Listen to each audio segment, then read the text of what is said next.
even though we've moved beyond the great man theory, some elements of it still exist and have been embedded into subsequent theorization and practice of leadership.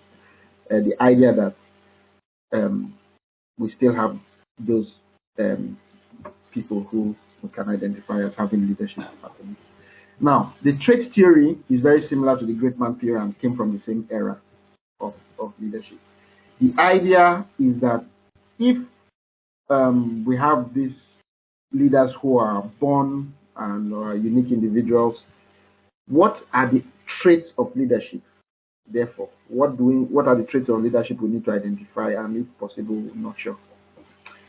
And so everybody came up with a different list of traits. Some people's list was short, 3-4 traits: trustworthiness, decisiveness, personal impact, things like that. And others will have longer traits of 10 or 20, a list of 10 or 20 things. Right? So if you read all the textbooks and extra reading, you see lists of traits. But the problem with that trait theory is no one could agree on a uniform set of traits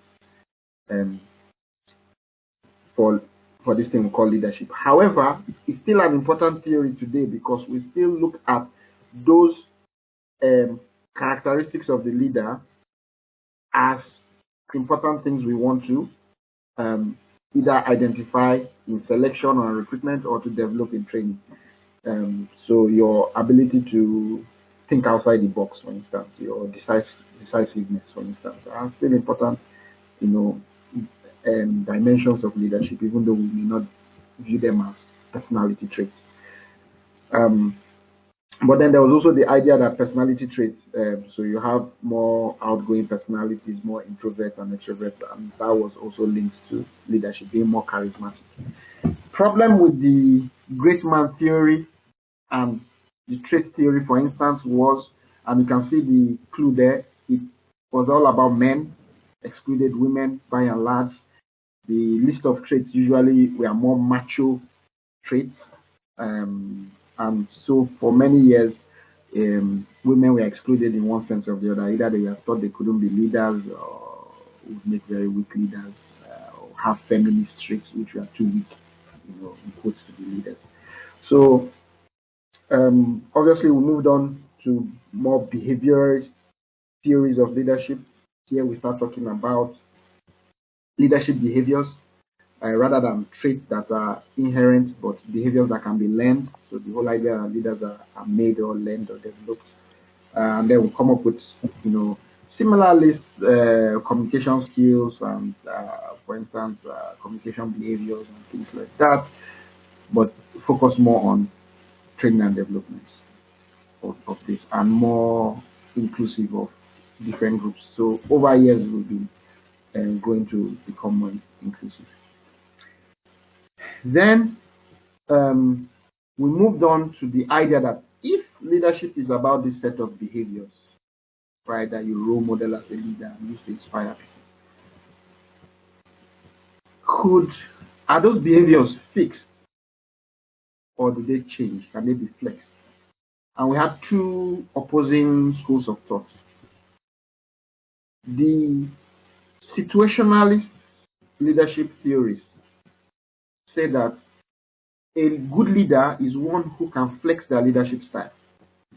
So if you are working in this department now and they need a more forceful, strong style of leadership, that's what you do as a good leader. 6 months later, you are rotated, you move to another department, and it's a whole different situation, and there you need a more consultative coaching style of leadership. A good leader will flex their leadership style. Or you move organizations as a CEO, the way you manage Manchester United, for instance, will be different from the way you manage Leicester City, because the situations are different, right? So the situational leadership theory believes a good leader is one who can flex their leadership style. In contrast, the contingency leadership theory said when they did their research, they found out that very few, if any, leader could actually flex their leadership style. People tended to have one leadership style that they were good at, and that's what they did, right? And so, and you see that, for instance, in organizations or even in football clubs, People get sacked a lot. CEOs and football managers get sacked a lot because they fail to bend their style of leadership, and it's just not working anymore. It just doesn't work in that situation. So what the contingency people are arguing is that since you really have one leadership style, but we know that there's no generic leadership style, then what the organization should do and what the board of directors should do is to identify your situation now, who needs to be the CEO, who needs to be the leader. So if you're in a crisis, you get someone who is good for crisis leadership. After that, when it comes to stabilizing things and placating people, building engagement once more, you get someone whose style fits that. When it comes to growing the organization and expanding internationally, you get someone whose style fits that, and so on. So you change the leader to fit the situation. That's contingency theory. Where situational theory says the leader can change their style.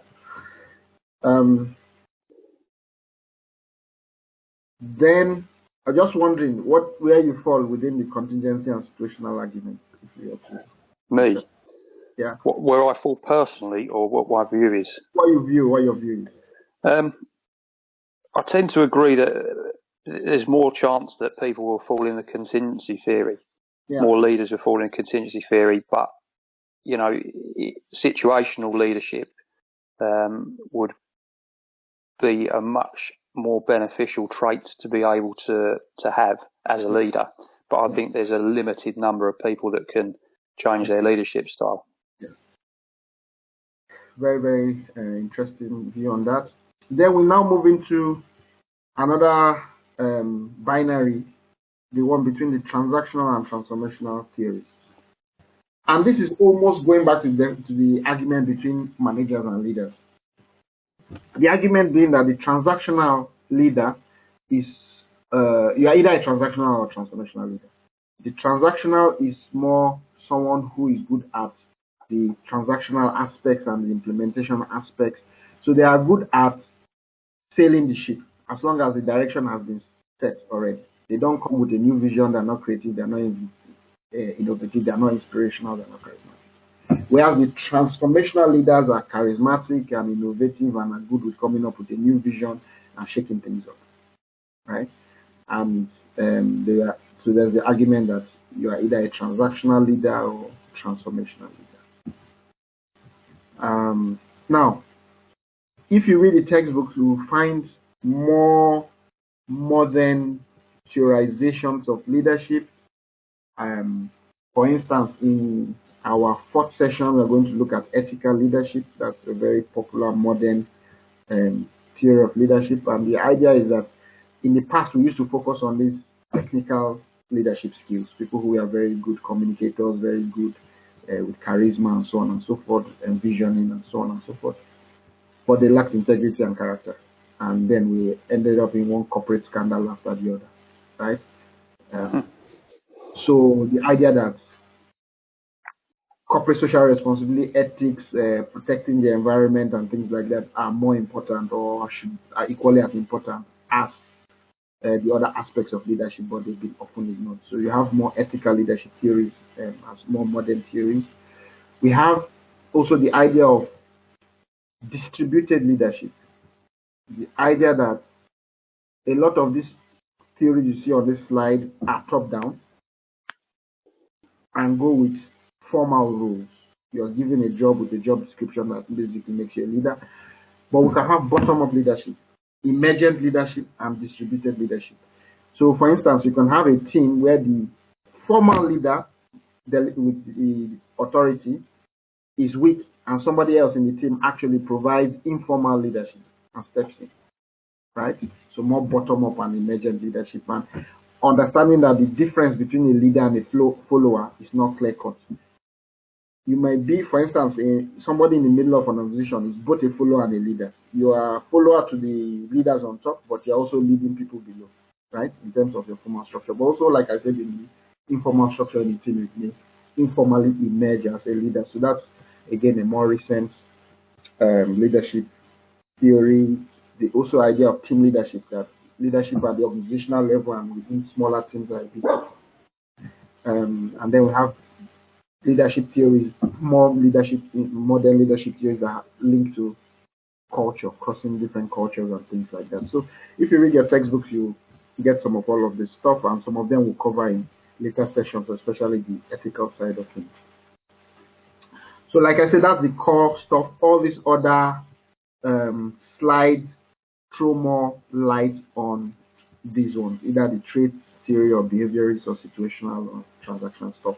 We'll pick up on just one or two in a bit more depth. The rest, I think the explanation I've provided is sufficient.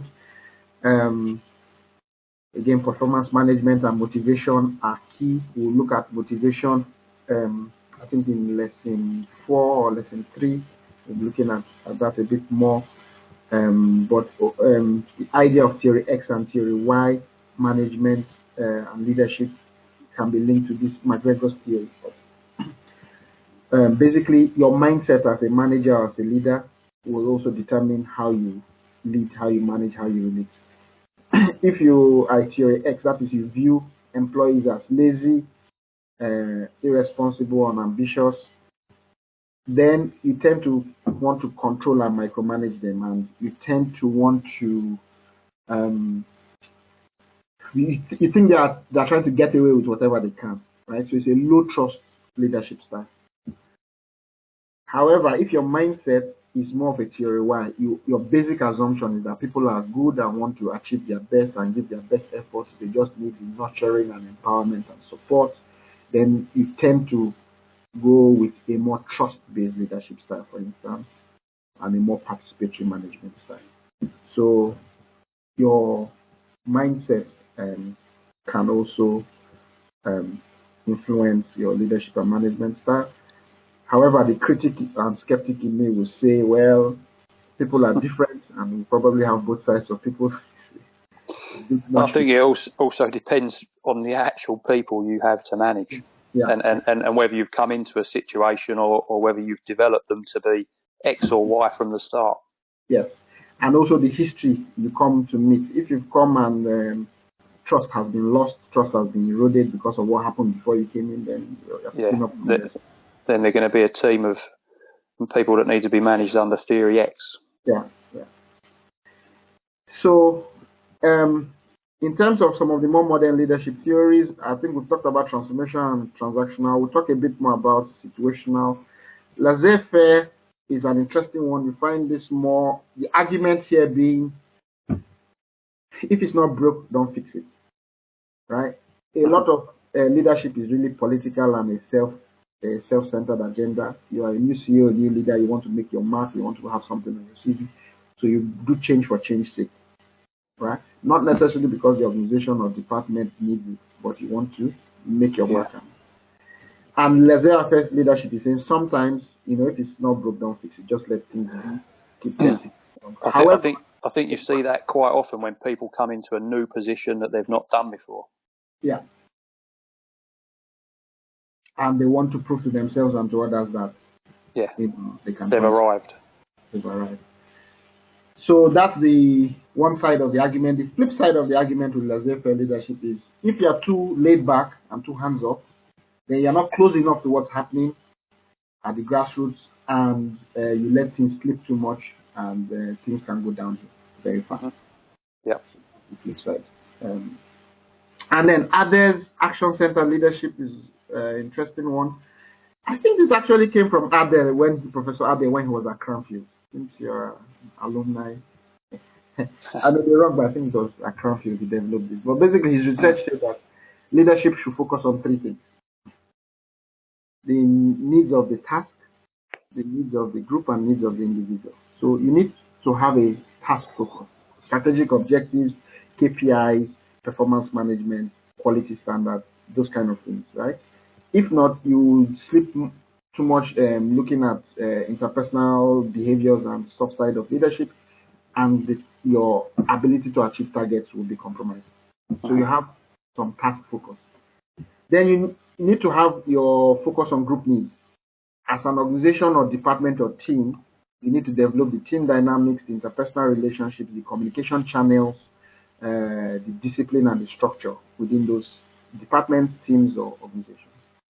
However, this is a bit different from previous leadership theories that had looked at task and group needs and forgot the individual needs, for instance.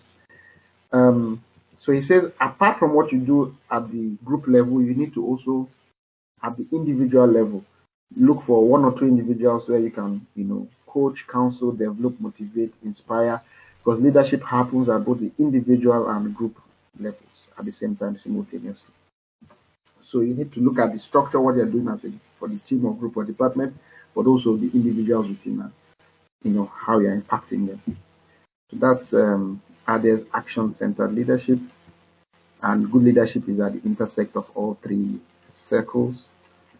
And I think the last model I wanted to spend a bit of time on is situational leadership. So I've already mentioned this before, contrasting it to contingency leadership. So situational leadership is the idea that a leadership should be able to flex their style of leadership, right? Yeah.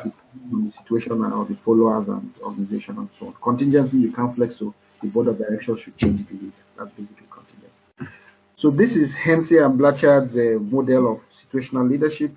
And at the bottom here, we have the readiness level of the followers, basically, right? A spectrum from R1 to R4. Readiness 1, very little readiness, low confidence, low competence, low ability to learn and pick up things fast. Down, climbing up to readiness level 4, high competence, high self-confidence, and quick learners. So, if you are dealing with followers around the R1, you assess as being around the R1 level, then your leadership style, its advice should be more an instructing leadership style, more focused on task and giving detailed instructions, and less on the interpersonal relationship side of things, right? Yeah. If it's readiness level 2, you are advised to adopt a participatory leadership style. So you still set objectives and give clear direction, but you consult, you listen to people's ideas a bit more, you take a bit more time rather than just giving instructions and expecting people to jump. You take a bit more time to help people get their heads around it and build something around it. The coaching leadership style for people around R3, you give less direction. You give a broad target, and the means by which they achieve the target is up to them. So you're empowering them and supporting and coaching them from the background. And then where you assess them as being R4, then you need to do a bit more delegating and focusing on building the next generation of leadership. It's often said by some people that a good leader develops, leaders who can take over from him. Yeah. So that's I wanted to go a bit more into the situational leadership model using Hensey and Blanchard. These ones are just basic ideas around autocratic, paternalistic, and democratic leadership, moving from a very dictatorial style of leadership to some dictatorship but good for the individual, paternalistic like a parent to child relationship, to a democratic, more adult to adult relationship. And then strategic leadership being leaders who deal with strategic issues and long-term issues.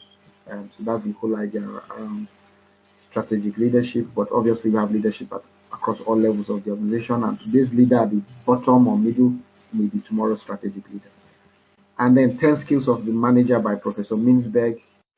Just the fact that managing it's also like leadership. It involves a lot of things like being a symbolic figurehead, having some leadership ability, being able to liaise and connect with departments and people within your organization, but also external stakeholders and other organizations. So having that network, monitoring performance, disseminating and communicating information, being able to handle the spokesperson. So especially if you got to grab TV interviews and that kind of thing, your organization needs to be able to have that ability, lobbying and things like that.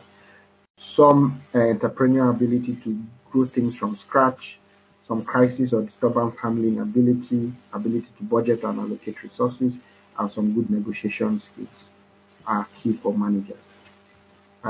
So that's about it for today. Everything else is just in more detail on stuff we've covered. Are there any questions or comments? No, it's really good.